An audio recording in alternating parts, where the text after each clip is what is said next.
જોરથી આપણા ઈષ્ટદેવ કૃષ્ણ ભગવાનનો જય ઘોષ કરીએ. પછી હું તમારો ટાઈમ નહીં લઉં, કેમ કે ઘણું બધું બધાએ કીધું અને ઘણો સમય થયો, એટલે તમે થઈ ગયા છો. એટલે પરિવાર એકવાર મારી સાથે બધાએ જય ઘોષ કરીએ. જય શ્રી કૃષ્ણ. આપણી વચ્ચે નાગજીભાઈ પધાર્યા છે, તો હું સાંભેદ પરિવાર વતી આવકારું છું. જોધાભાઈ નતોમ આવકારું છું.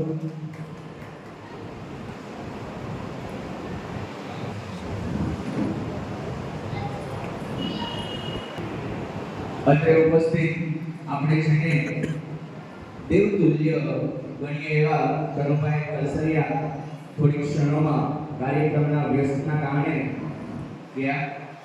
ગવાર સાહેબ, જિંજાળા સાહેબ, મારા સાથી મિત્ર એજી સાહેબ, મણિયાર સાહેબ અને સૌ શિક્ષણ જગતના સંચાલકો, આહિર સમાજના અગ્રણીઓ, ખાસ જે મારે વાત કરવી છે એ કે અમે શું કરીએ છીએ અને શું કરવાથી રિઝલ્ટ આવે છે, આ બે ટોપિક પર જ વાત છે એ મારે કરવી છે.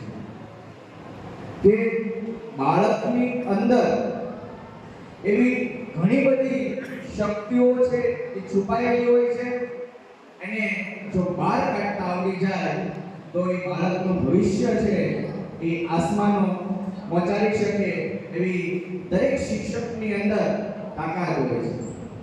બાળકની પરખ છે એ આવડી જાય તો બાળક કઈ રીતે મહેનત કરી શકે, શું કરવાથી વધારે રીડિંગ કરી શકે, શું કરવાથી જે ફિલ્ડની અંદર જવા માંગે છે એ ફિલ્ડને વધારે પ્રેમ કરે, અને જો વધારે એકવાર વિષયને કે ફિલ્ડને પ્રેમ કરવા મળે તો જેનો ગોલ હોય છે એ ગોલ સુધી પહોંચવામાં એને કોઈ રોકી નથી શકતો.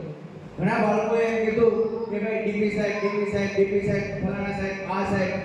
ના, એની મહેનત છે એ ખૂબ અગત્યની છે. એ જ્યારે મહેનત કરે છે ત્યારે એના મુકામ સુધી પહોંચે છે.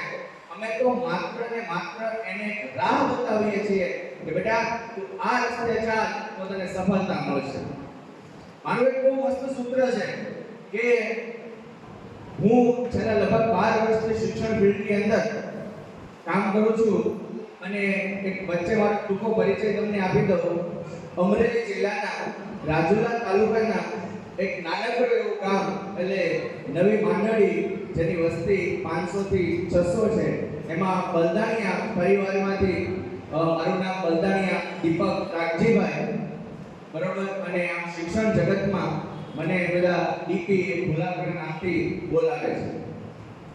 તો 12 વર્ષના મારા એજ્યુકેશનના અનુભવ આધારે હું એવું કહું છું કે મેં કઈ આજે બાળકો માટે કઈ મહેનત કરી છે, બાળકો જે આગળ ગયા છે, એ માત્ર વાક્ય એક જ છે કે કર્મણીય વાધિકા રસ્તે મહાફલેષુ બધા છે. કે તારે માત્ર કર્મ કરવાનું છે, યોગ્ય દિશામાં, યોગ્ય નીતિથી, યોગ્ય ગતિથી. ફળ છે એ ઈશ્વર આપશે. એટલે જે કઈ છેલ્લા 3 વર્ષની અંદર 36 કરતા વધારે